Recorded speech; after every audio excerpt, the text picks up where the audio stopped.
أعوذ بالله من الشيطان الرجيم بسم الله الرحمن الرحيم الحمد لله والصلاة والسلام على رسول الله وآله ومن والاه أشهد أن لا إله إلا الله وحده لا شريك له وأشهد أن محمدا صلى الله عليه وسلم عبده ورسوله وما بعد. அதாவது இன்றைக்கி ஒரு மிக மிக முக்கியமான பேசுபொருள் குறித்து பார்க்க இருக்கிறோம். இது என்னுடைய சுருக்கமான ஆய்வு முடிவு அப்படின்னு சொல்லலாம். இந்த பேசுபொருளுக்காக அந்த பேசுபொருளின் பொருட்டு நான் பிரைமரி சோர்ஸ் ஆஃப் ரெஃபரன்ஸ், அதாவது முதன்மை மூல ஆதார நூல்களாக எடுத்துக்கொண்ட நூல்கள் என்னென்னு பார்த்தீங்கன்னா, ஃபஸ்ட்டு டாக்டர் முகமது முஸ்தபா அஸமியினுடைய studies in hadith methodology and literature, இங்கிலீஷில் ஐபிடி போட்டாங்க. இன்ஷா அல்லாஹ் முடிஞ்சால் வாங்கி படிங்க. Studies in hadith methodology and literature, Muhammad Mustafa அஸமியினுடைய நூலும். அதன் பிறகு டாக்டர் இஸ்ரார் கான், அவருடைய முழு பேர் டாக்டர் இஸ்ரார் அஹ்மத் கான். இஸ்ரார் அஹ்மத்னா பழைய காலஞ்சென்ற இந்திய துணைக்கண்டத்தின் இஸ்ரார் அஹ்மத் அல்ல, உருது பயான்கள் செய்யும் இஸ்ரார் அஹ்மத் அல்ல. இது இஸ்லாமிக் யூனிவர்சிட்டி ஆஃப் மலேசியாவில் இவர் நான் சொல்கிற நூலின் ஆசிரியர், பேராசிரியராக பணிபுரிந்து கொண்டிருக்கிறார். குறிப்பாக குரான் ஹதீஸ் துறையில் தன்னுடைய விரிவான ஆய்வை மேற்கொண்டு பல புத்தகங்களை எழுதியுள்ளார். ஸோ அவருடைய நூலான அத்தன்டிகேஷன் ஆஃப் ஹதீஸ், இதான் டைட்டில், அத்தன்டிகேஷன் ஆஃப் ஹதீஸ் ரீடிஃபைனிங் தி க்ரைட்டீரியா. இது ரொம்ப ரொம்ப முக்கியம், ரீடிஃபைனிங் தி க்ரைட்டீரியா. சரிங்களா? அளவுகோல், அது தமிழில் கூட இந்த நூலை போட்டாங்க, ஹதீஸ் ஆதாரப்படுத்தலும் அளவுகோல்களின் மீள் வரையறையும் அப்படின்னு சொல்லிட்டு ஃபூசின் டெக்ஸ்ட்ஸ் போட்டாங்க. ஸோ இரண்டாவது நூல் இது. மூன்றாவது நூல் பார்த்திங்கன்னா இமாம் முகமது அபு ஜஹ்ராவுடைய த லைஃப்ஸ் ஆஃப் 4 இமாம்ஸ், பெரிய நூல். அதாவது ஆக்சுவலாக இந்த நூல் அபு ஜஹ்ரா அரபியில் தனித்தனியாக இமாம் அபு ஹனீஃபா, இமாம் மாலிக், இமாம் ஷாஃபிஈ, இமாம் அஹமது இப்னு ஹம்பல் பற்றி தனித்தனியாக ஆய்வு நூல் போடுறாரு. அதை தொகுத்து ஆங்கிலத்தில் பெரிய நூலாக போட்டாங்க, மொழிபெயர்த்து. ஸோ அந்த நூலும் என்னுடைய ஆய்வின் முதன்மையான மேற்கோள் நூல் இந்த சப்ஜெக்ட் மேட்டரில். சரிங்களா? இந்த மூணுமே விரிவான, இந்த சப்ஜெக்டில் சில குரூஷியலான, உள்ளபடியே வரலாற்று ஓட்டத்தில் இந்த ஹதீஸ் புனைவு தொடர்பாக நடந்த நிகழ்வுகளை ஆய்வுபூர்வமாக முன்வைக்கின்றன. Accept it or not, that's the fact of the matter. நீங்கள் அதாவது மரபுவாதங்களை உங்கள் முதுகுக்கு பின்னால் தள்ளிவிட்டு இதை அணுகினீர்கள் என்றால் பல உண்மைகளை நீங்கள் இதன் மூலமாக, இந்த உரை மூலமாக நீங்கள் கண்டறியலாம். ஏனென்றால் திருக்குரானில் இறைவன் சொல்வது போல், சிந்தித்து பார்க்கும் மக்களுக்குத்தான் அத்தாட்சிகளும் வழிகாட்டல்களும் உள்ளுதிப்புகளும் இருக்கின்றன. ஸோ என்னை பொறுத்தவரை என்னுடைய உரைகளை யாருமே ஃபேஸ் வேல்யூவில் எடுக்க வேண்டாம். நான் சொல்கிற விஷயங்களை திங்க் பண்ணி பாருங்கள். நான் சொல்கிற விஷயங்களை ஆதாரபூர்வமாக சீர்தூக்கி பாருங்கள், அலசி பாருங்கள். சரிங்களா? அதுதான் நம்மளுடைய கோரிக்கை. ஸோ இப்போ இந்த ஹதீஸ் ஃபேப்ரிகேஷன், ஹதீஸ் புனைவு சம்பந்தமாக சுருக்கமாக நம்ம பார்ப்போம் இன்ஷா அல்லாஹ். ஸோ கால இட பேதங்களுக்கு அப்பாற்பட்டு எல்லா முஸ்லீம்களும் பின்பற்ற முயற்சி செய்யும் ஒரு முன்மாதிரி தான் நபிகளார் ஸல்லல்லாஹு அலைஹி வஸல்லம் அவர்களுடைய வாழ்வு. ஸோ இதை ஆழமாக விளங்கி வைத்திருந்ததனுடைய காரணத்தால் தான் நபிகளார் ஸல்லல்லாஹு அலைஹி வஸல்லம் அவர்களுடைய காலத்திலேயே நபி தோழர்கள், குறிப்பாக உத்தம சத்திய தோழர்கள், முஹாஜிர்கள், சரிங்களா, அன்சாரிகள், இந்த நபிகளாரனுடைய சுன்னா குறித்த அறிவை எல்லா நாலாபுறங்களிலும் பரப்புவதற்காக முயற்சி செய்தாங்க. அதற்கு பரப்ப தொடங்கியிருந்தார்கள். சரிங்களா? ஸோ அப்படி செய்யும்படி நபிகளாரை முன்னின்று அவர்களுக்கு ஊக்கமும் ஆக்கமும் வழங்கினாங்க. சரிங்களா? அவர்களுக்கும் அந்த ஆர்வமும் ஊக்கமும் இருந்தது, நபிகளாரும் அதை ஊக்கப்படுத்தினாங்க. சரிங்களா? ஸோ இதில் தவறுகள் இழைக்கப்படுவதற்கான சாத்தியங்கள் வந்து இருந்தபோதும், குறைவாக இருந்தபோதும், ஹதீஸ் பரவலாக்க பணியில், அதாவது நபிகளாரனுடைய சொல் செயல் அங்கீகாரம் அடங்கிய அந்த ஹதீஸுகளினுடைய பரவலாக்க பணியில் ஒட்டுமொத்த முஸ்லீம்களையும் நபிகளார் வந்து ஈடுபடுத்தலை. பார்த்தீங்கன்னா அந்த காலகட்டத்தில் இருந்த எல்லா முஸ்லீம்களையும் நபிகளார் வந்து ஈடுபடுத்தலை. மாறாக இப்போ மக்கள் மனங்களினுள் எச்சரிக்கை உணர்வை விதைப்பதிலேயே நபிகளார் ஸல்லல்லாஹு அலைஹி வஸல்லம் வந்து அபரிமித கவனம் வந்து செலுத்தினாங்க. மக்கள் மனங்களில் எச்சரிக்கை உணர்வு அப்படின்னு நான் எதை சொல்கிறேன் அப்படின்னா, இப்போ நபிகளார் கூறியதாக ஒரு கூற்று இருக்குது. என்ன கூற்று அப்படின்னா, நான் கூறியதாக ஒரு பொய்யை எவரொருவர் வேண்டுமென்றே இட்டு கட்டுகிறாரோ அவர் நரகத்தில் தமக்குரிய இடத்தை பெற்றுக்கொள்ளட்டும். சரிங்களா? நம்ம நல்லா கவனிச்சுக்கிடுங்க. நம்ம இந்த விஷயத்தை குறித்து நம்ம வந்து சிந்திக்கிறதே கிடையாது. நான் கூறியதாக ஒரு பொய்யை எவரொருவர் வேண்டுமென்றே இட்டு கட்டுகிறாரோ அவர் நரகத்தில் தமக்குரிய இடத்தை பெற்றுக்கொள்ளட்டும் அப்படின்னு சொல்லிட்டு சொல்கிறாங்க. இன்னொரு ஹதீஸில் வருது, நான் கூறாதவற்றை கூறியதாக புனைந்து கூறும் ஒருவரின் இருப்பிடம் வந்து நரகத்தில் நிச்சயிக்கப்பட்டு விட்டது அப்படின்னு. சரிங்களா? ஸோ உள்ளபடியே இந்த இடத்துல வந்து பர்சனலாக ஒரு விஷயத்தை வந்து நம்ம முஸ்லீம்கள்கிட்ட ஷேர் பண்ணணும்னு நினைக்கிறோம். நம்ம வந்து நம்மளுடைய ஹதீஸ் கிரந்தங்களில், குறிப்பாக சிஹாசித்தா, பொதுவாக சிஹாசித்தாக்கு வெளியில் இருக்கக்கூடிய ஹதீஸ் கிரந்தங்கள், சிஹாசித்தான் நான் சொல்கிறது சஹி புகாரி, சஹி முஸ்லிம், அபுதாவூத், நசாயி, திர்மிதி, இப்னு மாஜா, 6 மைய நீரோட்ட அஹ்லு சுன்னா ஹதீஸ் கிரந்தங்கள். அதற்கு வெளியில் இருக்கக்கூடிய தப்ரானி, பைஹாக்கி, முஸ்தத்ரக் அல் ஹாக்கிம், அதாவது முஸ்தத்ரக் சஹீஹைன், அபு அப்துல்லா அல் ஹாக்கிமுடைய முஸ்தத்ரக், அந்த மாதிரி முஸ்னத் அஹமது. ஸோ இந்த மாதிரி மெயின் ஸ்ட்ரீம் சுன்னி ஹிஸ்ட்ரி புக்ஸில், அதாவது இப்போ நம்ம ஜென்ரலாக நமக்கு ஒரு நிலைப்பாடு இருக்குது. அதாவது ஹதீஸுகளை வந்து ஏற்றுக்கொள்ளாமல் இருப்பதில் ஒரு அச்ச உணர்வு நமக்கு இருக்குது. ஏன்னா நபிகளாரனுடைய கூற்றை வந்து எப்படி நம்ம வந்து மறுதளிக்க முடியும், ஏற்றுக்கொள்ளாமல் இருக்க முடியும் அப்படின்னு. Of course that's true. ஏன்னா நபிகளார் வந்து ஒமா யன்திகு அனில் ஹவா இன்ஹுவ இல்லா வஹ்யும் யூஹா, அவர் வந்து தன்னுடைய ஹவாவின் ஒரு வகையான சாய்வு, மனச்சாய்வின் அடிப்படையில், வெறுப்பின் அடிப்படையில், மன இச்சையின் அடிப்படையில் பேசவில்லை. அது அவருக்கு வஹியாக அறிவிக்கப்படுவதே அன்றி வேறல்ல. That's true.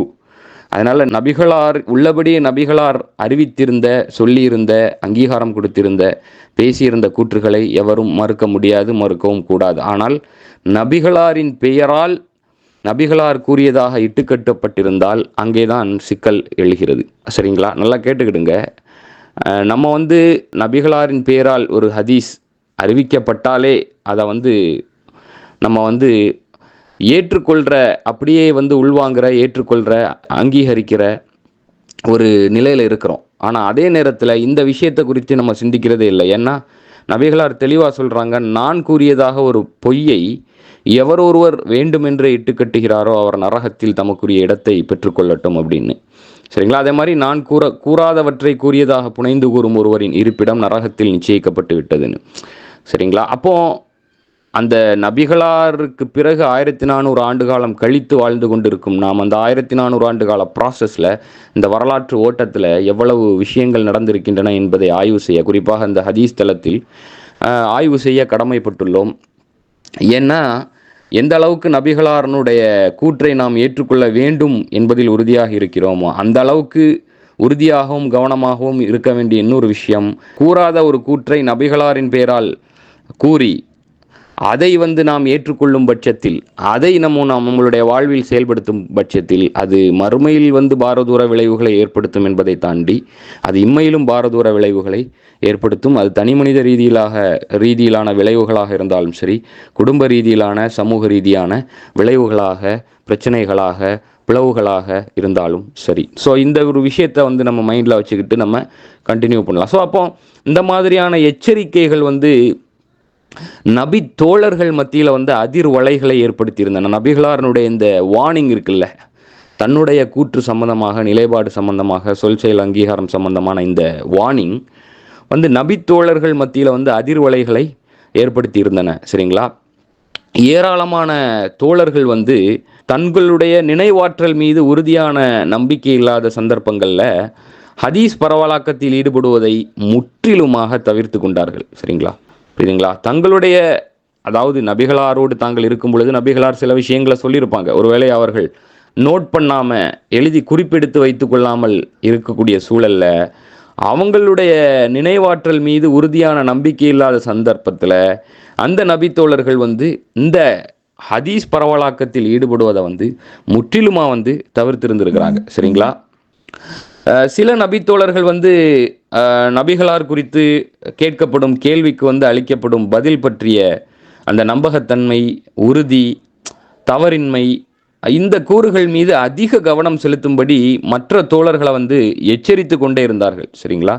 ஸோ இதையும் வந்து கவனத்தில். அப்போ ஓவராலாக வந்து நபித்தோழர்கள்னு சொன்னால் நம்ம பர்டிகுலராக நம்ம சொல்கிறது நபிகளாரனுடைய காலகட்டத்தில் நபிகளாருடனேயே இரத்தமும் சதையுமாக ஆரம்ப கட்டத்தில் இருந்து வாழ்ந்த முஹாஜிரீன்கள் ப்ளஸ் அவர்களுக்கு அடைக்கலம் அளித்த அன்சாரிகள். சரிங்களா? இவர்களை நம்ம குறிப்பாக சொல்கிறோம். சரிங்களா? அஸ்ஸாபிகூனல் அவ்வலூன் மினல் முஹாஜிரீன வல் அன்சார் வல்லதீன தபஊஹும் பி இஹ்சானின் ரலியல்லாஹு அன்ஹும் வ ரது அன்ஹு. ஸோ அவர்களை நம்ம குறிப்பாக வந்து சொல்கிறோம். ஸோ அப்போது இந்த விஷயத்தில் அவங்க எந்த அளவுக்கு கவனமாக இருந்தாங்க அப்படிங்கிறத நம்மளால் பார்க்க முடியுது. சரிங்களா? இன்ஃபேக்ட் ஒரு கூற்று அறிவிக்கப்படுது. உமர் ரலியல்லாஹு அன்ஹு அவர்களுடைய காலத்தில் அவர் வந்து ஹலீஃபாவாக இருந்த காலத்தில் புழக்கத்தில் இருந்ததே அவர்களுடைய காலகட்டத்தில் நபிகளாரின் கூற்றாக புழங்கியதே கிட்டத்தட்ட 500 to 600 சொச்சம் ஹதீஸ்கள் தான் அப்படின்னு கூறப்படுது, அறிவிக்கப்படுது. அப்படின்னா உமர் அவர்கள் வந்து நான் சொன்ன அதே விஷயந்தான். அதாவது எந்த ஒரு முஹாஜிரோ அன்சாரோ உத்தம சத்திய நபித்தோழர்களோ தங்களுக்கு அதாவது தங்களுடைய நினைவாற்றல் மீது உறுதியான நம்பிக்கை இல்லாத பட்சத்தில் அவங்க என்ன செய்தாங்கன்னா ஹதீஸ் பரவலாக்கத்தில் ஈடுபடுவதை தவிர்த்தாங்க. அதே மாதிரி நபிகளார் பற்றி கேட்கப்படும் சில கேள்விக்கு அல்லது நபிகளார் வந்து ஒரு கேள்வியை முன்வைத்து இந்த கேள்விக்கு நபிகளார் என்ன சொல்லி உள்ளார்கள் அப்படின்னு அவர்களிடம் கேட்கப்படும் கேள்விக்கு வந்து அந்த ஆன்சர் பற்றிய நம்பகத்தன்மை, உறுதி, அதாவது தவறு இல்லாத ஒரு தன்மை, இந்த அம்சங்கள் மீது அதிக கவனம் செலுத்தும்படி மற்ற தோழர்களையும் வந்து ஏவிக்கொண்டே இருந்தார்கள். அதில் ஒருவர் தான் உமர். சரிங்களா? ஸோ அப்போ உமர் என்ன பண்ணுவார் அப்படின்னா தன்னிடம் நபிகளார் கூறியதாக ஒரு ஹதீஸை வந்து அறிவிக்கிறாரு அப்படின்னா அவர் வந்து முதல்ல அவரை வந்து கொஞ்சம் அஃபென்சிவாக ட்ரீட் பண்ணுறதா சொல்லப்படுது. அதாவது அவர் வந்து அவரை வந்து தன்னுடைய கைத்தடியால் புஷ் பண்ணுவார் அப்படின்னு. ஏன் புஷ் பண்ணுவார்னா இது ஒரு பாரதூரமான விஷயம், பாரதூரமான விளைவுகளை ஏற்படுத்தக்கூடிய விஷயம் அப்படிங்கிறத உமர் மட்டுமல்ல அந்த மூத்த முக்கியமான சஹாபிகளில் பலர் இதனுடைய பாரதூரத்தை உணர்ந்திருந்தார்கள். அப்போ இவர் புஷ் பண்ணுவார். எதற்கு புஷ் பண்ணுறாருன்னா இந்த ஒரு விஷயத்தை நீ சொல்கிறதுக்கு உனக்கு இவ்வளோ கான்ஃபிடென்ஸ் இருக்குது, எவ்வளோ துணிச்சலாக நீ இந்த விஷயத்த சொல்கிற அப்படிங்கிற ரீதியில் புஷ் பண்ணுவாங்க. அப்படின்னா அவங்க என்ன கேட்குறாங்க அப்படின்னா எனக்கு வந்து இது குறித்து நீ வந்து 2 அல்லது 3 நம்பகமான சாட்சிகளை கொண்டு வர வேண்டும் அப்படின்னு கேட்கக்கூடியவராக இருந்தாங்க. 2 அல்லது 3 நம்பகமான சாட்சிகள்னா அந்த சாட்சிகள் ஒருவேளை அந்த நபர் வந்து கொண்டு வந்தார் என்றால் அந்த நபிகளார் இந்த கூற்றை அறிவித்தார்கள் அப்படிங்கிறதுக்கு சாட்சியாக 2-3 நபர்களை அந்த நபர் கொண்டு வந்தார் அப்படின்னா அந்த நபர்களுடைய சமூக வாழ்க்கையை உமர் வந்து அலசுவார். அவர் வந்து வெறுமனே பள்ளிவாசலில் ஐவேளை தொழுதாரா, தொடர்ந்து குர்ஆன் ஓதுறாரா, சடங்குகளில் தீவிரமாக இருந்தாரா, நோன்பு நோற்றாரா அப்படிங்கிறத தாண்டி இதை பற்றி நம்ம தனியாகவே ஒரு வீடியோ போட்டிருக்கிறோம். உமர் வந்து எப்படி மனிதர்களை வந்து மதிப்பீடு செய்வார் அப்படின்னு. அப்போ அதாவது அவருடைய சமூக வாழ்க்கையில் அவர் எந்த அளவுக்கு நம்பகத்தன்மை வாய்ந்தவர், கொடுக்கல் வாங்கல்களிலும் அவருடைய இதர செயல்பாடுகளிலும் அவருடைய கூற்றுகளிலும் அப்படின்னு சொல்லிட்டு அவர் வந்து அலசுவார். அப்போ இந்த 3 சாட்சி வரும்போது இந்த 3 சாட்சிகளையும் அவர் வந்து தீவிர ஆய்வுக்குட்படுத்துவார். அவர்கள் சொல்வது, அதாவது இவர் சொல்வதோடு அவர்கள் உடன்பட்டால், இவருடைய நபி கூற்றுக்கு அவர்கள் சாட்சி பகன்றால் மட்டுமே இந்த ஒரு நபி கூற்றை இவர் அறிவிக்கப்படும் அந்த நபி கூற்றை அவர் ஏற்றுக்கொள்வார். இல்லை என்றால் ஏற்றுக்கொள்ள மாட்டார். இது ஒரு சிறிய உதாரணம். அப்போ அந்த அளவுக்கு உமர் அவர்களுடைய காலகட்டத்தில் புழங்கிய ஹதீஸுகளின் எண்ணிக்கை பார்த்தீங்கன்னா மிக மிக சொற்பமானது. அறிவிக்கப்படுறது 500 to 600ங்கிற மாதிரி. ஆனால் நீங்கள் வந்து தாபியின் தபா தாபியின் அதாவது இமாம்கள் காலகட்டம், அஹ்லு சுன்னா வல் ஜமாவுனுடைய இமாம்கள்னு சொன்னால் இமாம் மாலிக், இமாம் ஷாஃபிஇ, இமாம் அஹ்மது இப்னு ஹம்பல், இமாம் அபு ஹனீஃபா காலகட்டங்களில் லட்சக்கணக்கான ஹதீஸுகள் வந்து புழங்குகின்றன. அதாவது லேக்ஸ் ஆஃப் ஹதீஸ் வந்து புழங்குது. நாங்கள் ரிஜாலுல் ஃபிக்ர் வ தாவா நூல் அபுல் ஹசன் அலி நதுவியினுடைய இஸ்லாமிய மறுமலர்ச்சி வரலாறு நூல் சீர்மை மூலமாக வெளியில் கொண்டு வந்தோம். அந்த நூலில் முதல் பாகத்தில் இந்த ஒரு கூற்று அறிவிக்கப்படுது. இமாம் அஹ்மது இப்னு ஹம்பல் அவர்களுக்கே 1,00,000 ஹதீஸுக்கிட்ட அவர் வந்து மனனம் செய்திருந்தார் அப்படிங்கிற மாதிரி. ஸோ அப்போ இங்கே இயல்பாகவே பல சந்தேகங்கள் வருது. ஃபர்ஸ்ட் ஆஃப் ஆல், இது வந்து ரெப்பீட்டபிள் ஹதீஸா நான் ரெப்பீட்டபிள் ஹதீஸா அப்படின்னு. ரெப்பீட்டபிள் ஹதீஸ் அல்ல, நான் ரெப்பீட்டபிள் ஹதீஸாக சொல்லப்படுது. அதாவது மீண்டும் மீண்டும் தொடராத ஹதீஸ் அதாவது ஹதீஸுகள் அப்படிங்கிற மாதிரி. அப்போ மீண்டும் மீண்டும் தொடராத ஹதீஸுகள் இவ்வளவு அதிக எண்ணிக்கையில் அதாவது புழங்கியது எப்படி அப்படிங்கிற ஒரு கேள்வி அந்த இடத்துல வந்து எல்லோருக்கும் எழும். அதாவது taking into account the caution, the precautionary measures the first generation of Muslims had taken. அந்த விஷயத்தில் முதல் தலைமுறை முஸ்லீம்கள் எடுத்துக்கொண்ட இந்த அதாவது எச்சரிக்கை நடவடிக்கைகள் இம்மாதிரியான விஷயத்தை கருத்தில் கொண்டும், அதே மாதிரி முதல் தலைமுறை முஸ்லீம்களினுடைய காலகட்டத்தில் புழங்கிய ஹலீஃபாக்கள் காலகட்டத்தில் புழங்கிய நபி கூற்றுகளினுடைய எண்ணிக்கைகளை கருத்தில் கொண்டும் பார்த்தால் இந்த இடத்துல இம்மாதிரியான நேரேஷன்ஸில் வந்து நமக்கு வலுவான சந்தேகங்கள் இது. ஸோ அப்போ நம்ம தொடர்ந்து போவோம். அதாவது இப்போ முக்கியமாக வந்து நபித்தோழர்கள் காலகட்டத்தில் வந்து ஹதீஸ் புனைவுகள் நடந்ததா அப்படிங்கிறத குறித்து நம்ம வந்து பார்ப்போம். எல்லாமே நம்ம வந்து அந்த என்னுடைய ஆய்வின் வெளிப்பாடை நம்ம வந்து சுருக்கமாக தான் சொல்கிறோம். அதாவது இஸ்லாத்தினுடைய பரவலாக்கத்துடன் சேர்த்து இந்த ஹதீஸ் பரவலாக்கத்தினுடைய பரப்பெல்லையும் விரிந்து கொண்டே சென்றது. சரிங்களா? இப்போ இஸ்லாமிய படையெடுப்புகளில் ஏராளமான நபித்தோழர்கள் வந்து தங்களை வந்து மும்முரமாக ஈடுபடுத்தி கொண்டார்கள். அது நமக்கு நன்றாகவே தெரியும் இஸ்லாமிய படையெடுப்புகளில். சரிங்களா? இப்போ தலை சிறந்த ஆசிரியர்களாக இருந்த நபித்தோழர்கள் ஒவ்வொருவரும் இந்த சுன்னா குறித்த அறிவை பரப்புவதில் வந்து முழு வீச்சில் வந்து ஈடுபட்டாங்க. சரிங்களா? அப்போ குர்ஆன் சுன்னாவின் பரவலாக்கத்தில் வந்து அதிக கரிசனை கொண்டிருந்த உமர், சரிங்களா, இவர் வந்து அந்த துறையில், அதாவது குர்ஆன் ஹதீஸ் துறையில், குர்ஆன் சுன்னா துறையில் மேதைமை பெற்றிருந்த அதிகமானோரை வந்து இஸ்லாமிய உலகின் பல்வேறு திசைகளுக்கும் வந்து அனுப்புனார். சரிங்களா? குர்ஆன் சுன்னால ரொம்ப மாஸ்டரியாக இருடைட் ஸ்காலர்ஸாக இருந்த பல முஸ்லீம்களை வந்து இஸ்லாமிய உலகினுடைய பல்வேறு திசைகளுக்கும் வந்து இந்த பணியை முன்னெடுப்பதற்காக அனுப்புகிறார். அப்போ உமர்னுடைய இந்த முன்னெடுப்பை வந்து ஹதீஸ் பரவலாக்கத்தினுடைய அந்த வெற்றி பின்னணிக்கான இன்னொரு முக்கிய காரணியாக நம்ம வந்து சொல்ல முடியும். சரிங்களா? ஆனால் அதே நேரத்தில் உமர் வந்து அனுப்பி வைத்த ஒவ்வொரு முஸ்லீம்களிடமும் அவர் வந்து கடுமையான எச்சரிக்கை விடுத்து தான் அவர் வந்து அனுப்புகிறாரு இந்த மாதிரி விஷயத்தில். அதற்கான உதாரணத்தை நம்ம ஏற்கனவே பார்த்தோம். ஸோ அப்போ இப்படி ஹதீஸ் பரவலாக்கத்துடன் சேர்த்து நல்லா கேட்டுக்கிடுங்க, இந்த பாயிண்ட் ரொம்ப ரொம்ப முக்கியம். ஹதீஸ் பரவலாக்கத்துடன் சேர்த்து தவறுகள் வந்து இழைக்கப்படுவதற்கான சாத்தியங்களும் வந்து அதிகரித்தன. சரிங்களா? தவறுகள் இழைக்கப்படுவதற்கான சாத்தியங்களும் ஒரு சேர அதிகரித்தன. அதனால் அந்த ஹதீஸ் திறனாய்வுக்கான அவசியமும் உணரப்படலானது. புரியுதுங்களா? ஸோ இந்த சூழலில் பார்த்தீங்கன்னா முஸ்லீம் சமூகம் வந்து சில முக்கியமான பிரச்சனைகளை வந்து எதிர்கொண்டது. அந்த மிக மிக முக்கியமான பிரச்சனைகளில் ஒரு பிரதான பிரச்சனை என்ன அப்படின்னு பார்த்தீங்கன்னா, உஸ்மான் அவர்களுடைய கொலையும் அதன் நீட்சியாக அலி, முஆவியா இந்த இருவருக்கும் மத்தியில் நடந்த அந்த பகைமையின் வெளிப்பாடும் தான், மத்தியில் ஏற்பட்ட அந்த பகைமையின் வெளிப்பாடும். இது மிக முஸ்லீம் சமூகம் சந்தித்த மிக மிக முக்கிய பிரச்சனையாக இருந்தது. சரிங்களா? ஸோ இது என்ன செய்தது அப்படின்னா, முஸ்லீம் சமூகத்தில் ஏற்கனவே கனன்று கொண்டிருந்த, அதாவது சர்ஃபேஸில் இருந்த அந்த உள்விரிசலை, முஸ்லீம் சமூகத்துக்குள்ளாலே இருந்த உள்விரிசலை வந்து மேலும் மேலும் அதிகரித்தது இந்த ஒரு பிளவு. Battle of Siffin. சரிங்களா?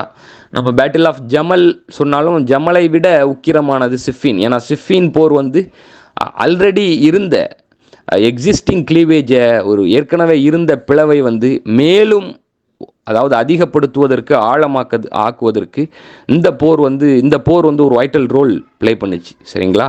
நம்ம ஏன்னா அதற்கு பிறகு தான் நம்ம வந்து இந்த ஃபேப்ரிகேஷன்ஸை வந்து நம்ம பார்க்குறோம். அதாவது ஹதீஸ் ஃபேப்ரிகேஷன்ஸை வந்து நம்ம அதிக அளவில் வந்து நம்ம பார்க்குறோம். சரிங்களா? பனு உமையா ஆட்சி காலத்தில், குறிப்பாக அதன் பிறகு பனு அப்பாஸ் ஆட்சி காலத்தில், especially during the reign of Banu Umayya. சரிங்களா? ஸோ அப்போ இது வந்து முஸ்லீம் சமூகத்தினுடைய உள்விரிசலை வந்து மேலும் அதிகரித்தது. இந்த அலி ரலியல்லாஹு அன்ஹு அவர்களுக்கும் முஆவியா அவர்களுக்கும் மத்தியில் ஏற்பட்ட இந்த பிளவும் விரிசலும். ஸோ இந்த கான்டெக்ஸ்டில் தான் அரசியல் அடிப்படையில், நல்லா கேட்டுக்கிடுங்க, வெரி வெரி இம்பார்ட்டன்ட் பாயிண்ட்டு. இதை வந்து நம்ம ஜென்ரலாக போகிற போக்கில் சொல்லிட்டு போகலை. இது வந்து நான் ஏற்கனவே மேற்கோள் காட்டின மாதிரி ஆய்வு முடிவு. அப்போ இந்த கான்டெக்ஸ்டில் தான் அரசியல் அடிப்படையில் ஒவ்வொரு சாராரையும் புகழ்ந்தோ இகழ்ந்தோ ஹதீஸுகளை புனைந்து கூறும் முயற்சி தொடங்கியது. சரிங்களா? ஹதீஸுகளை புனைந்து கூறும் முயற்சி தொடங்கியது.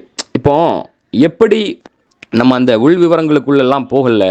ஆல்ரெடி நம்ம முஆவியா இப்னு அபூ சுஃபியான் அவர்களுடைய ஆட்சி நிர்வாகத்தில் நடந்த நிகழ்வுகளை பேசியிருக்கிறோம். அந்த நிகழ்வுகளில் ஒரு நிகழ்வு வந்து அலி அவர்களை வந்து மிம்பர் மேடைகளில் சாபமிடுவது. சரிங்களா? அவர் வந்து அதை இன்ஸ்டிடியூஷனலைஸ் பண்ணுறாரு, நிறுவனமயப்படுத்துகிறாரு.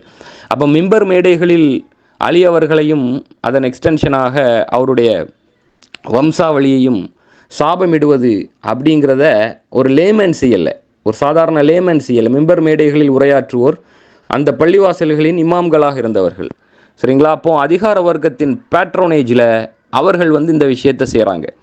சரிங்களா? அதே அதிகார வர்க்கத்தின் பேட்ரோனேஜில் இருந்த அறிஞர்கள், கோட் அண்ட் கோட் ஸ்காலர்ஸ் வந்து அந்த எதிர் சாராரை இகழ்ந்து இந்த சாராரை புகழ்ந்து, சரிங்களா, ஹதீஸுகளை வந்து புனைய முயற்சி செய்தார்கள். ஏன்னா they had no other option. இல்லைன்னா அதிகாரத்தின் முகத்தில் நியாயத்தையும் சத்தியத்தையும் உண்மையை பேச வேண்டும். அப்படி பேசினால் அவர்கள் அதற்குரிய தண்டனைக்கு ஆளாவார்கள். ஸோ அப்போ இந்த மாதிரியான சிக்கல்கள் இருந்தது. ஐதர் பொருளாதார ரீதியாக அவர்கள் மசிந்தார்கள், அடிபணிந்தார்கள், அல்லது மிரட்டல்கள் காரணமாக அவர்கள் மசிந்தார்கள், அடிபணிந்தார்கள். ஸோ இதனுடைய ஒரு மேனிஃபெஸ்டேஷன் தான் நம்ம ஏற்கனவே இதை பேசியிருக்கிறோம்னு நினைக்கிறேன். யசீதினுடைய காலத்தில் ஹுசைன் அவர்களுடைய மரணத்தை வந்து யசீதினுடைய பேட்ரோனேஜில் இருந்த கோட் ஸ்காலர்ஸ் நியாயப்படுத்தினாங்க. நல்லா கேட்டுக்கிடுங்க, இதெல்லாம் அந்த காலகட்டத்தில் இருந்த உலமாக்கள் என்ன சொன்னாங்கன்னா, ஹுசைன் வந்து தன்னுடைய பாட்டனாரின் ஷரியத்தின்படி தான் கொல்லப்பட்டார்னு மக்களை அப்பீஸ் பண்ணுறதுக்கு. இப்போ அந்த சாராருக்கு எதிராக வந்து சில விஷயங்களை வந்து முன்வைக்கிறாங்க. சரிங்களா? இதே காலகட்டத்தில் தான் யசீதினுடைய பிரசித்தமான ஒரு ஸ்டேட்மெண்ட் இருக்குது. என்ன ஸ்டேட்மெண்ட்னா, கத்தாப் அப்படின்னு சொல்லுவான், பொய்யன். கத்தாப் இப்னல் கத்தாப், பொய்யனுடைய மகன் பொய்யன். ஹுசைன் வஷியாத்த அப்படின்னு. சரிங்களா? பொய்யனுடைய மகன் பொய்யன், ஹுசைனும் அவருடைய கூட்டத்தினரும் அப்படின்னு சொல்லிட்டு யசீதினுடைய ஃபேமஸ் ஸ்டேட்மெண்ட். அப்போ இதை வந்து அரண் செய்யும் விதமாக அறிஞர்கள் நடந்து கொண்டார்கள். ஸோ அப்போ இந்த அறிஞர்கள் தங்களுடைய ஆய்வு நூல்களில் ஒரு பாயிண்டை முன்வைக்கிறாங்க. அதாவது இந்த கான்டெக்ஸ்டில் இந்த பிளவுகள் வந்து அதிகமான இந்த சூழலில்தான் அரசியல் அடிப்படையில் வந்து ஒவ்வொரு சாராரையும் புகழ்ந்தோ இகழ்ந்தோ ஹதீஸுகளை புனைந்து கூறும் முயற்சி வந்து, சரிங்களா, தொடங்குகிறது. சரிங்களா? ஸோ அப்போ அந்த பிரச்சனைகளும் வாத பிரதிவாதங்களும் கருத்து மோதல்களும் அந்த உருவெடுக்கும் இடங்களில், உதாரணத்திற்கு இப்போ பிளவுகள் அதிகமாயிட்டு, அப்போ ஆப்வியஸாக பிரச்சனைகள் அதிகமாகும், வாத சண்டைகள், விவாதங்கள், வாத பிரதிவாதங்கள் இன்று நடப்பது போல் இதெல்லாம் அதிகமாக நடக்க தொடங்கின. ஸோ அப்போ வாத பிரதிவாதங்களும் அந்த கருத்து மோதல்களும் உருவெடுக்கும் இடங்களிலெல்லாம் சுயநலன் கருதி, நல்லா கேட்டுக்கிடுங்க, சுயநலன் கருதி செயல்படுவோர் தங்களுடைய ஆதிக்கத்தை நிலைநிறுத்தி கொள்ள முயற்சி செய்வதும், அதே மாதிரி முஸ்லிம்களுள் சிறந்தவர்களாக, முஸ்லிம்களுக்கு மத்தியிலேயே சிறந்தவர்களாக தங்களை சித்தரித்து காட்ட முயற்சி செய்வதும் இயல்பு தானே, இல்லையா? ஸோ எக்ஸாக்டாக அன்றைய சூழலில் நடந்ததும் அதுதான். சரிங்களா? இந்த காலகட்டத்தில் தான் ஹதீஸ் சிலபஸில், ஹதீஸ் கற்கை நெறியில் பல்வேறு கட்டுப்பாடுகள் அறிமுகப்படுத்தப்பட்டன. ஏன்னா இது ஒரு கிரிட்டிக்கலான டைம் பீரியடு, ரொம்ப குரூஷியலான, ரொம்ப முக்கியத்துவம் வாய்ந்த டைம் பீரியட். நம்ம வந்து அறிஞர்கள் அப்படின்னு சொன்னால் எல்லா அறிஞர்களையும் நம்ம ஜென்ரலைஸ் பண்ணல. அதனால தான் நம்ம அன்றைய காலகட்டத்தில் இருந்த சின்சியரான மிரட்டல்களுக்கு அஞ்சாத, பணத்தாசைக்கு மசியாத, எந்த சூழ்நிலையிலும் சத்தியத்தை பேசிய பல இமாம்களை நம்ம வந்து பார்த்துருக்குறோம். குறிப்பாக என்னுடைய இமாம்கள் லெக்சரை நீங்கள் என்னுடைய ஹிஸ்ட்ரி லெக்சரை வந்து ஃபாலோ பண்ணாதவங்க நிச்சயமாக ஃபாலோ பண்ணுங்கள். என்னுடைய ஹிஸ்ட்ரி லெக்சர் லிங்க்கை வந்து கமெண்ட்ஸ்லையும் டிஸ்கிரிப்ஷன்லையும் கொடுக்குறேன். என்னுடைய வரலாற்று வகுப்பினுடைய அந்த உரைகளினுடைய ஆரம்பத்தில் வந்து இமாம்களை பற்றி தான் நம்ம வந்து ஆரம்பத்தில் பேசியிருப்போம். உதாரணத்திற்கு இமாம் ஹசனுல் பஸ்ரி, இமாம் ஃபுதைல் இப்னு இயாத், அதே மாதிரி இமாம் அபு ஹனீஃபா, சரிங்களா, இமாம் மாலிக், சரிங்களா, இவர்களெல்லாம் கம் வாட்மே, வரது வரட்டு, சித்திரவதை காலானாலும் பரவாயில்லை, சத்தியத்தை வந்து உறக்க பேசுபவர்களாக இருந்தார்கள். ஸோ நம்ம நிறைய பார்த்துருக்குறோம். ஆனால் அதனால் நம்ம இமாம்கள், அறிஞர்கள் அப்படின்னு சொல்லும்போது நம்ம ஜென்ரலைஸ் பண்ணல. தெர் ஆர் எக்ஸப்ஷன்ஸ், விதிவிலக்குகள் இருந்தாங்க. ஆனால் பொதுவான ஒரு ட்ரெண்டை நம்ம பேசிகிட்டு இருக்கிறோம். ஒரு காமன் மூடு இருக்குல்ல, அந்த டைமில் இருந்த காமன் மூடு, அதாவது ஒரு சாரார் 2 துருவங்கள் இருந்தன, சரிங்களா. இந்த 2 துருவங்கள் வந்து 3 துருவங்களாக 4 துருவங்களாக மாறின. அந்த ஒவ்வொரு துருவத்திற்குள்ளும் வந்து கிளை குழுக்கள் உருவாயின. உதாரணத்திற்கு நம்ம அஹ்லு சுன்னா வல் ஜமா அப்படின்னு சொன்னால் அதற்குள்ளாலே வந்து கிளைகள் உருவாயின, சரிங்களா. ஃபார் எக்ஸாம்பிளுக்கு வந்து முஅத்தஸிலாக்களுக்கும் அல் அஷ்அரியாக்களுக்கும் வந்து டிபேட்ஸ் வந்து காரசாரமாக நடக்க தொடங்கின. அல் அஷ்அரி சிந்தனா பள்ளிக்கும் ஹம்பலி சிந்தனா பள்ளிக்கும் மத்தியில் டிபேட்ஸ் நடக்க தொடங்கின. நான் வந்து அஹ்லு சுன்னாவுல் ஜமா என்று நாம் இப்பொழுது சொல்லக்கூடிய அந்த வட்டத்துக்கு உட்பட்ட அறிஞர்கள், அந்த கால அறிஞர்களினுடைய அந்த டிபேட் சூழலை, அதாவது வாத சண்டை, வாத பிரதிவாதங்கள், கருத்து மோதல்களுக்கான சூழல்களை பேசிக் கொண்டிருக்கிறோம். அப்போ ஜென்ரல் மூடு வந்து எப்படி இருந்துச்சு அப்படின்னு சொன்னா, இந்த மாதிரி பிரச்சனைகள், வாத பிரதிவாதங்கள், கருத்து மோதல்கள் உருவெடுக்கும் இடங்கள்ல வந்து தங்களுடைய நலன்கள் கருதி செயல்படுவோர், ஏன்னா தங்களுடைய ஸ்டாண்ட்ஸை வந்து ரீஇன்ஃபோர்ஸ் அரண் செய்கிறதுக்கு, அதே மாதிரி தங்களுடைய ஆதிக்கத்தை வந்து மக்கள் மத்தியில் வந்து நிலைநிறுத்திக் கொள்ள முயல்வதற்கு வந்து முஸ்லீம்கள், அதே மாதிரி முஸ்லீம்களில் சிறந்தவர்களாக தங்களை வந்து காட்ட முயற்சி செய்யும் வெளிப்பாடாகவும் இம்மாதிரியான ஒரு அட்டம்ப்ட்ஸ் நடந்தது. ஹதீஸுகளை புனையும் முயற்சிகள் வந்து நடைபெற்றன. ஸோ இந்த காலகட்டத்தில் தான் அந்த ஹதீஸ் சிலபஸில் வந்து நிறைய கட்டுப்பாடுகள் வந்து அறிமுகப்படுத்தப்பட்டன, சரிங்களா. திறனாய்வு, அதாவது ஹதீஸ் திறனாய்வு தொடர்பில் இந்த பிராந்திய கல்வி நிலையங்கள் வந்து தோற்றம் பெற ஆரம்பித்தன. அதாவது ஸ்கூல்ஸ், எஜுகேஷனல் இன்ஸ்டிடியூஷன்ஸ், இது சம்பந்தமாகவே, ஹதீஸ் திறனாய்வு சம்பந்தமாகவே எஜுகேஷனல் இன்ஸ்டிடியூஷன்ஸ் வந்து தோற்றம் பெற்றன. அந்த ஹதீஸ் திறனாய்வை அடிப்படையாக கொண்டு தோற்றம் பெற்ற இன்ஸ்டிடியூஷன்ல ஒன்று வந்து மதீனாவை மையப்படுத்தி இயங்கியது. அன்றைய காலகட்டத்தில் ஒன்று வந்து, அதாவது ஹதீஸ் துறை சம்பந்தமான ஆய்வறிஞர்கள், அறிவுஜீவிகள், ஆய்வாளர்கள் அதிகமாக இருந்த இடத்தின் மையமாக திகழ்ந்தது ஒன்று மதீனா, சரிங்களா. இன்னொன்று வந்து ஈராக், சரிங்களா. இந்த 2 பகுதிகள் வந்து அன்றைய காலகட்டத்தில் வந்து இந்த தளத்தில் வந்து மிக முக்கியமான தளங்களாக இருந்தன. ஸோ அப்போ அடுத்தது வந்து நம்ம இந்த ஹதீஸ்வாதிகள், அதாவது அஹ்லுல் ஹதீஸ் என்று சொல்லப்படுவோர் காலகட்டத்திலும், அதே மாதிரி அஹ்லுர் ராயி, அதாவது அபிப்பிராயவாதிகள் என்று சொல்லப்படுவோரின் காலகட்டத்திலும் நடந்த அல்லது முன்னெடுக்கப்பட்ட ஹதீஸ் புனைவின் முயற்சிகளை குறித்து சுருக்கமாக நம்ம பார்ப்போம். அதாவது தாபியின்கள் காலகட்டத்தில் அவர்களுடைய காலகட்டத்தின் பிரச்சனைகள், சிக்கல்களுக்கு தீர்வு கண்டடையும் பாதையில் வந்து முஸ்லிம்களின் கூட்டமைப்பு வந்து ஹதீஸ்வாதிகள், அபிப்பிராயவாதிகள் என்று 2 பிரிவுகளாக பிரிந்தன. அதாவது ஒரு சாரார் வந்து தங்களை அஹ்லுல் ஹதீஸ் என்று அடையாளப்படுத்தி கொண்டனர்.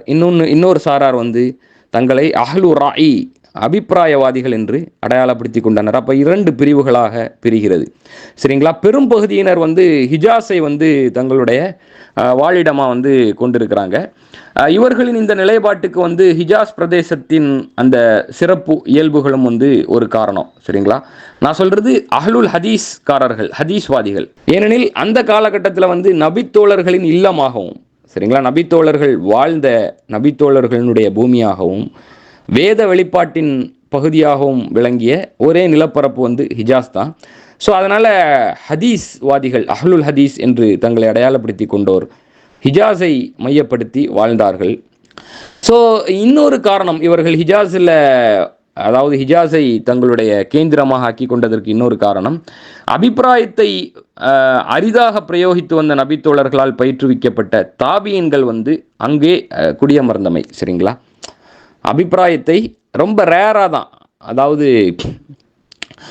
திருக்குரான், சுன்னா, ஒப்பு நோக்கு, இந்த விஷயங்களை எல்லாம் முன்னிலைப்படுத்தி பிரச்சனைகளுக்கான தீர்வுகளை கண்டடைய முடியாத பட்சத்தில் வெகு அரிதாகத்தான் அவர்கள் வந்து இஸ்லாமிய மூலாதாரங்களை அடிப்படையாக கொண்டு தங்களுடைய அபிப்பிராயத்தை வந்து ஆப் பண்ணாங்க, இஜ்திஹாத் செய்து தங்களுடைய அபிப்பிராயத்தை ஆப் பண்ணாங்க. ஸோ அந்த கேட்டகரி ஆஃப் பீப்புள், அதாவது அந்த கேட்டகரி ஆஃப் தாபியின்கள் வந்து ஹிஜாஸில் தான் அதிகமாக இருந்தாங்க. இவர்கள் வந்து சஹாபிகளிடமிருந்து நேரடியாக பயிற்றுவிக்கப்பட்டவர்கள் என்பதாக சொல்லப்படுகிறது. ஸோ அது மாதிரி அபிப்பிராயவாதிகள் அஹ்லு ராயி, அந்த அபிப்பிராயவாதிகளில் பெரும்பகுதியினர் வந்து ஈராக்கை வந்து தங்களுடைய வாழிடமாக ஆக்கி கொண்டார்கள், கேந்திரமாக ஆக்கி கொண்டார்கள். காரணம், ஈராக் நகரம்தான் அபிப்பிராயவாதிகளுக்கு பயிற்சி அளித்த அப்துல்லா இப்னு மஸ்ஊத், பிரசித்தமான மூத்த முக்கியமான முஹாஜிர் நபித்தோழரான அப்துல்லா இப்னு மஸ்ஊத் அவர்களுடைய வாழிடமாக இருந்தது. எது? ஈராக். சரிங்களா? அது மட்டுமல்ல, அலி ரலியல்லாஹு அன்ஹுனுடைய ஸ்கூல் ஆஃப் தாட்டை பின்பற்றியவர்களும் அங்கே, அவர்கள் அலி அவர்களிடமிருந்து நேரடியாக பலனடைந்தவர்கள், அலி ரலியல்லாஹு அன்ஹு அவர்களிடமிருந்து நேரடியாக பாடம் பயின்றவர்கள், அவருடைய பாசறையில் பட்டை தீட்டப்பட்டவர்களும் ஈராக்கில் வந்து அதிகமாக இருந்தார்கள். இன்ஃபேக்ட் அலி அவர்கள் மரணித்ததும் வந்து ஈராக்கில் தான். ஸோ அப்போ இப்னு மசூதுனுடைய உறைவிடமாகவும் அது இருந்தது. ஸோ இந்த காரணத்தினால, இந்த மாதிரியான காரணங்கள்னால அபிப்பிராயவாதிகள் தங்களுடைய கேந்திரமாக ஈராக்கை வந்து ஆக்கி கொண்டார்கள். சரிங்களா? இவர்கள் வந்து பார்த்தீங்கன்னா தவறு இழைக்கப்படுவதற்கு அஞ்சி பயந்து, அதாவது ஏதேனும் மிஸ்டேக்ஸ் ஆயிருமோ, நபி மொழிகளை அறிவிப்பதில் ஏதேனும் தவறு நிகழ்ந்து விடுமோ அப்படிங்கிற விஷயத்தை பயந்து நபி மொழிகள் அறிவிப்பதை விட்டும் அவர்கள் வந்து தவிர்ந்திருந்தாலும், அவர்கள் வந்து ஆனால் தேவைப்படக்கூடிய தருணங்களில் அபிப்பிராயத்தை பிரயோகிக்க தவறவில்லை. அதாவது அவர்களுடைய சொந்த இஜ்திஹாத். சரிங்களா? இஸ்திஹ்சான் இருக்குது, மசாலிஹ் அல் முர்சலா, இந்த மாதிரி இஜ்திஹாதினுடைய கேட்டகரி இருக்குது. சரிங்களா? இமாம் மாலிக் வந்து மதீனாவில் இருந்தால், ஃபார் எக்ஸாம்பிளுக்கு சொல்கிறேன், மதீனா முஸ்லீம்களை, அதாவது பிரச்சனைகளுக்கான தீர்வுகளை முன்னோக்க மதீனா முஸ்லீம்களினுடைய நிலைப்பாட்டை வந்து அதாவது உற்று நோக்கக்கூடியவராக இருந்தார். அதாவது குரான் சுன்னா கியாஸில் வந்து தீர்வுகள் கிடைக்காத பட்சத்தில், ஏன்னா மதீனா முஸ்லீம்கள் வந்து நபிகளாரின் பாசறையில் நேரடியாக பாடம் பயின்ற, அதாவது அந்த தலைமுறையில் வரக்கூடியவர்கள், அந்த சஹாபிகளினுடைய தலைமுறையில் வரக்கூடியவர்கள் மதீனாவாசிகள் என்ற காரணம். ஸோ அந்த மாதிரி ஈராக்கில் இருந்தவங்க வந்து பிரச்சனைகளுக்கான தீர்வுகளை கண்டடைவதற்காக நபி மொழிகளை டைரக்டாக நபிகளார் அறிவித்தார்கள், அதாவது இன்ன சஹாபி வந்து நபிகளாரிடமிருந்து அறிவித்தார்கள் என்று கூறுவதற்கு பயந்தார்கள்.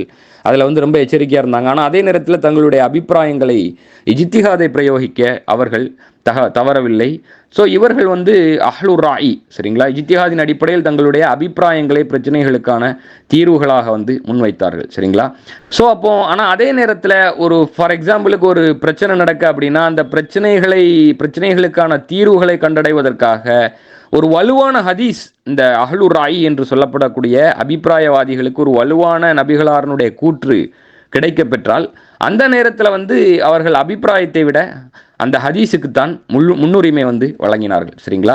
ஸோ அப்போ இந்த அஹ்லுல் ஹதீஸ், அஹ்லு ராயி இரு பிரிவினருக்கு மத்தியில் நிலவி வந்த அந்த விரிசல் வந்து தபாத்தாபியின்கள் காலத்தில் வந்து கணிசமாக அதிகரித்தது. ஸோ அப்போ அதனுடைய விளைவா என்னாச்சுன்னா, கருத்து வேறுபாடுகள் வந்து மேலும் தீவிரமடைந்தன. சரிங்களா? ஸோ அப்போ அந்த இரு பிரிவினரும், நல்லா கேட்டுக்கிடுங்க, ரெண்டு பேரும் நேருக்கு நேராக சந்தித்துக் கொள்ளும் பொழுது அந்த சந்திப்பிடங்கள் வந்து எப்படி மாறுது அப்படின்னா, அது ஒரு கருத்து போருக்கான களமாக வந்து, அல்லது களங்களாக வந்து மாறுகின்றன. சரிங்களா? ஸோ அப்போ கால ஓட்டத்தில் வந்து என்ன ஆகுதுன்னா, இன்ஃபேக்ட் வந்து ஹதீஸ்வாதிகளுக்கே, அதாவது கால ஓட்டத்தில் நான் சொல்கிறேன், வரலாற்று ஓட்டத்தில் புதிய புதிய புதிய புதிய பிரச்சனைகளும் சிக்கல்களும் உருவெடுக்க தொடங்கும் பொழுது, அந்த பிரச்சனைகள் சிக்கல்களுக்கான நேரடியான தீர்வு குர்ஆன் சுன்னாவில் இல்லாத பொழுது, அஹ்லுல் ஹதீஸ்காரர்களும், அதாவது ஹதீஸ்வாதிகளும் கூட அபிப்பிராயம் குறித்த தங்களுடைய முந்தைய அந்த தயக்கம் இருக்குல்ல, அந்த தயக்கத்தை வந்து இந்த விதிவிலக்கான வழக்குகளில் வந்து புறந்தள்ளினாங்க. அதாவது என்னன்னா, அபிப்பிராயத்தை பிரயோகிப்பதே தவறு, அபிப்பிராயத்தின் அடிப்படையிலான இஜ்திஹாதை தவறு அப்படிங்கிற அந்த ஸ்டாண்ட்ஸ்ல இருந்து இறங்கி வர தொடங்கினாங்க. ஏன்னா பின்னாடி வந்த புதிய புதிய பிரச்சனைகளுக்கான தீர்வுகளுக்கு நேரடியாக திருக்குரானிலும் நபிகளாரனுடைய கூற்றுகளிலும் தீர்வுகள் இல்லாத பட்சத்தில், நீங்கள் வந்து இஸ்லாமிய மூலாதாரங்களை மையப்படுத்திய இஜ்திஹாதை ஆப் பண்ணியே ஆக வேண்டும் அப்படிங்கிற சூழல் நிலவவே ஹதீஸ்வாதிகளும் வந்து அபிப்பிராயத்தை வந்து பிரயோகிக்கும்படி நிர்பந்திக்கப்பட்டனர். சரிங்களா? ஆனால் மறுபுறத்தில் வந்து அபிப்பிராயவாதிகள் அஹ்லு ராயி வந்து என்ன செய்தாங்கன்னா, தங்களுக்கு கிடைத்த சுன்னா அல்லது ஹதீஸை, அதாவது நபிகளாரனுடைய ஒரு சுன்னாவையோ அல்லது நபிகளாரின் பெயரால் அறிவிக்கப்பட்ட ஹதீஸுகளையோ வந்து தீவிரமாக மறுபரிசீலனைக்கு வந்து உட்படுத்தினார்கள். சரிங்களா? தங்கள் அபிப்பிராயங்களுக்கு அத்தகைய ஹதீஸுகளை கொண்டு வலு சேர்த்தனர், அல்லது புதிதாக கிடைக்கப்பெற்ற வலுவான ஹதீஸின் வீரியம் காரணமாக தங்களுடைய முந்தைய அபிப்பிராயத்தை வந்து புறந்தள்ளினர். சரிங்களா? ஸோ அப்போ இந்த காலகட்டத்தை தான் நம்ம வந்து ஃபிக்கு, அதாவது ஃபிக்கு இயல் மதுஹபுகளின் பரிணாம வளர்ச்சியை பறைசாற்றிய காலகட்டம் அப்படின்னு சொல்லலாம்.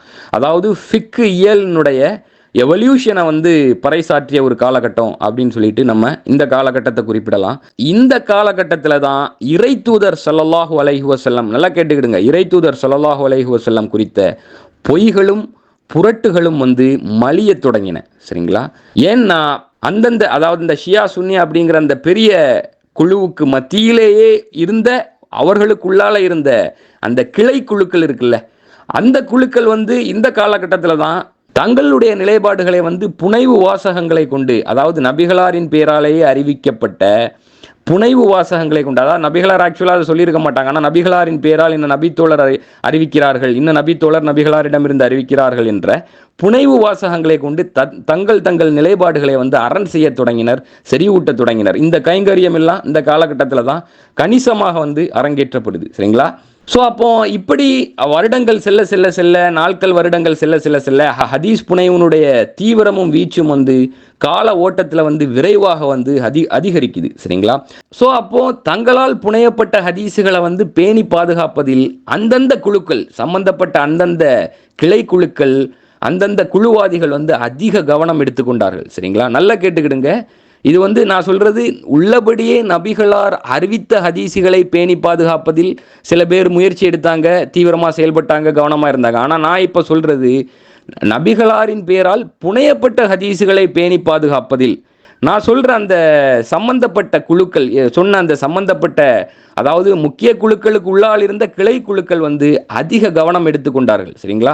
பின்னர் வந்து முஸ்லிம்களுக்கு மத்தியில் அத்தகைய ஹதீஸுகளை, அதாவது சோகால்டு ஹதீஸுகளை, நபிகளாரின் பேரால் இட்டுக்கட்டப்பட்ட ஹதீஸுகளை பரப்பி விடுவதற்கான முயற்சிகளும் வந்து மிக கவனமாகவும் மிக தீவிரமாகவும் மேற்கொள்ளப்பட்டன. சரிங்களா? இது அந்த பாயிண்டை வந்து முக்கியமாக வந்து நீங்கள் கவனத்தில் கொள்ளணும்.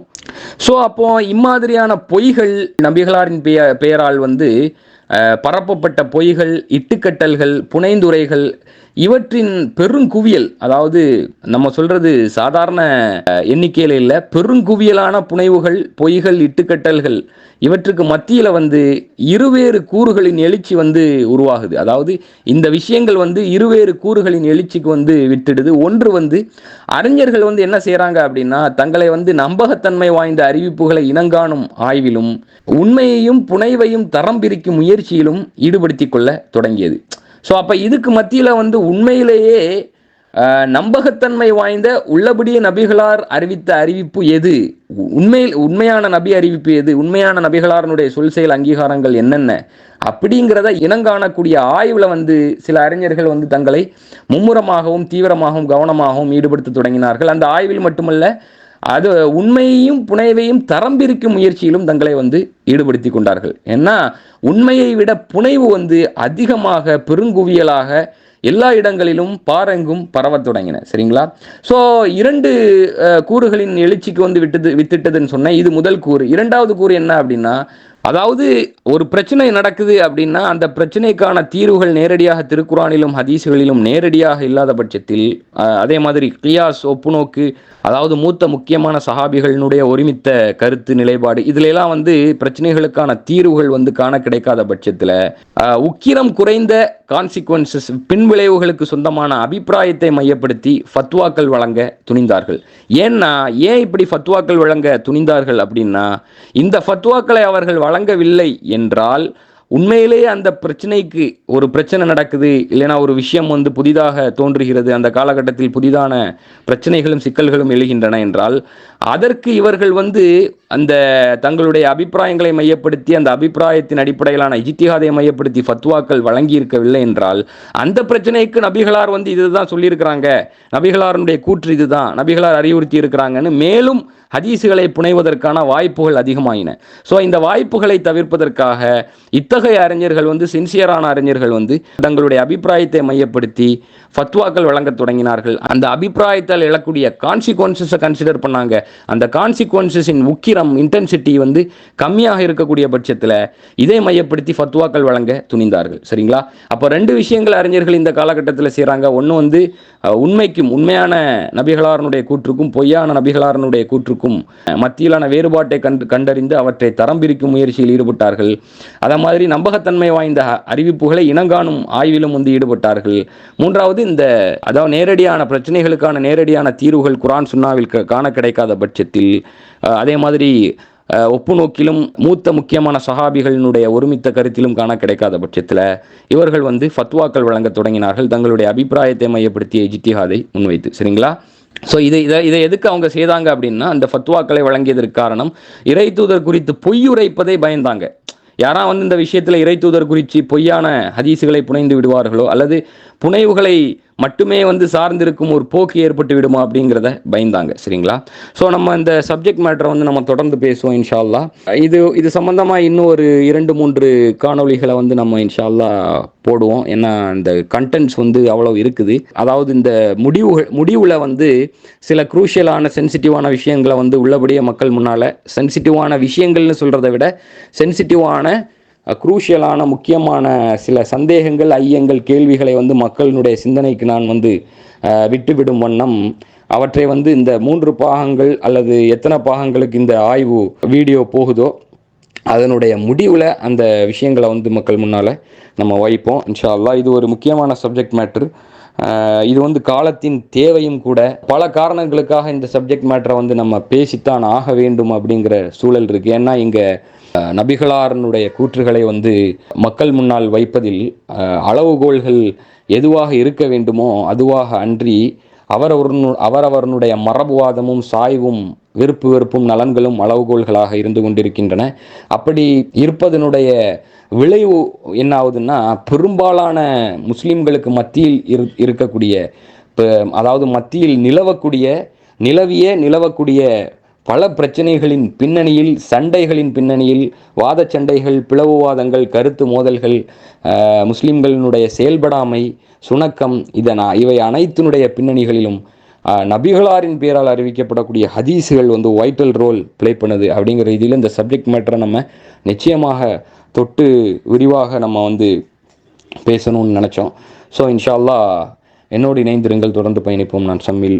வஸல்லல்லாஹு அலா முஹம்மதின் வ ஆலி முஹம்மது. அஸ்ஸலாமு அலைக்கும் வரஹ்மத்துல்லாஹி வபரகாத்துஹு.